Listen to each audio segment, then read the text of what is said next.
It's the first year of Batman's return to Gotham. How did he get started?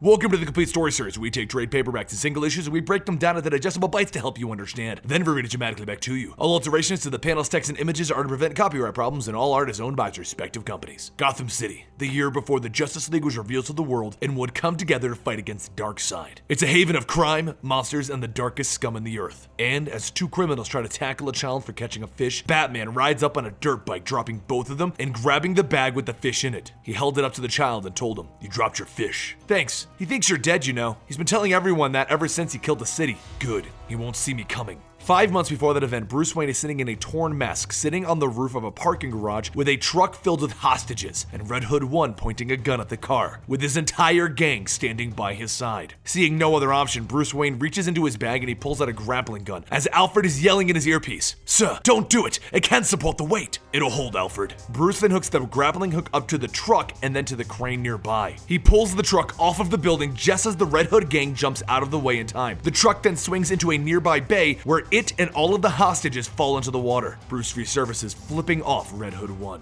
He then goes back to his hideout with his butler, Alfred, there, and Bruce explains the situation. The Red Hood gang is led by the faceless leader, Red Hood 1, and each of its members are faceless to each other, all blackmailed into helping him. They aren't even criminals half the time, just individuals that he can blackmail. Bruce continues, "It's a new type of crime. When I left all of those years ago, it was street crime running rampant. Now it's a hidden crime. Speaking of things that are hidden, Master Bruce, shouldn't you alert Gotham City of your return from the dead? I know you don't approve, Alfred, but Bruce Wayne is legally dead and he'll remain that way." "Master Bruce." "Alfred, I told you to call me Bruce." "I'm afraid I can't. When you first asked me to join you in this insane job, the truth is I was hoping to talk some sense into you. This is guerrilla warfare, Alfred, and I think I'm more effective like this." Bruce then puts some masks and tools into a bag before walking back into the main hall, where he tells Alfred he'll be driving himself today. And then when they open the door, they find Uncle Philip Kane standing there. "How did you find you? I've had a search going for you ever since you left. I should have known I only needed to watch Pennyworth. Care to go for a ride, my son?" Philip Kane explains that it is he who declared Bruce dead, so that he could run the company properly and ensure that it didn't fall apart. The Kanes are not well looked upon in Gotham, but the marriage of Thomas Wayne and Martha Kane was something to celebrate, so he didn't want to see that legacy fall. He then wants Bruce to come back. He wants him to run Wayne Enterprises again. Wayne Enterprises is a staple of Gotham, and it needs a Wayne at its head. He then pleaded with Bruce to at least just come inside the building and see what he's built. But Bruce told him,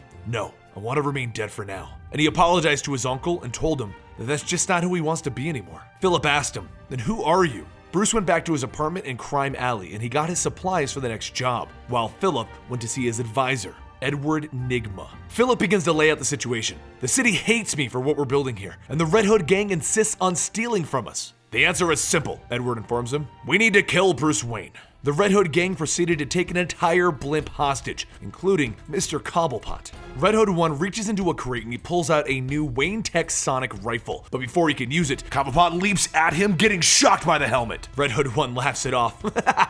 "I know who you are. You're the vigilante that's been trying to stop us. You had me fooled. What is that, a fat suit? And aren't you 6 feet tall?" Bruce drops the coat and makes spines pop out of his forearms, and the Red Hood gang starts trying to fight against him, but he kicks them all back, and as they tear off his mask, he hides his face behind one of the thugs. Red Hood 1 taunts him. "Do you want me to throw you a red hood? Maybe show you my face?" Bruce pushes the thug aside, and while hiding his face, he slices Red Hood 1 in the side, and he makes a break for it. "That won't be necessary. I have your DNA." And then he jumps out the window, and using his magnetic shoes, he attaches to the underside of the blimp. He then moves into the maintenance area where he grabs the real Cobblepot that he left there, and he jumps off the blimp using a parachute. Back in his hideout, Bruce explains that he is afraid of what he sees because he is losing this war. The DNA that they got was useless, and now Red Hood 1 is taking over rival gangs in Gotham, almost to prove that he can and for no other reason. To top it all off, he now somehow has Wayne Enterprises weapons in his arsenal. Then Bruce notices Alfred isn't responding, so he tells him, "If you have something to say, then say it." Alfred tells him, "You're going to lose this war. You are doomed. Even if you are able to take down the Red Hood gang, there will be another one after them, and another one after them. This war might not be winnable, Alfred, but it's mine, and I'm getting tired of your skepticism. It's not the war that I take issue with, sir. I have fought in less noble wars than this one. What I take issue with is your cowardice." "My cowardice? I'm out there risking my life to take down a gang that's rotting this city from the inside out. The city that my parents lovingly fought for. They fought in the public eye, sir. You are fighting as a ghost, while you let the name of Bruce Wayne and the Wayne legacy rot. The city is is being run by a sad, angry man with no purpose. I think your parents would be ashamed of you. Bruce then grabs Alfred by the tie. Is that so? Well, what example have you set by hiding in your mausoleum, polishing the silver? Who's the real coward? Alfred slaps Bruce. They both look each other in the eye, and Alfred decides that it might be better for him to return to the manor. Once Alfred leaves, Bruce thinks about it, and he decides to call up his uncle Philip.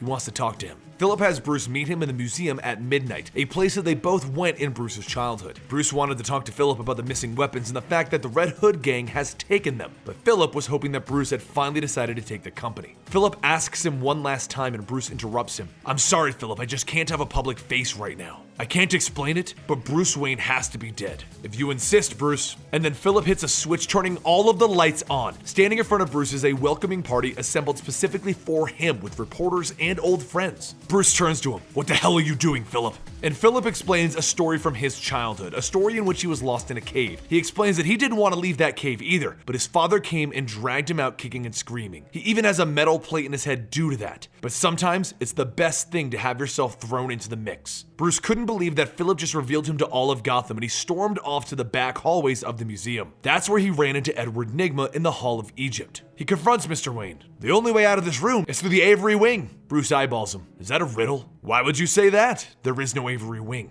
Sorry, I got carried away with the spirit of the room. But you know, Mr. Wayne, the Egyptians are responsible for some of the first board games. They sometimes ask to be buried with their games above their riches. My favorite has this design that makes it look like an Ouroboros, a circular beast that eats its own parts. Not that different from your own uncle. If he keeps going the way he's going, he'll have no arms left.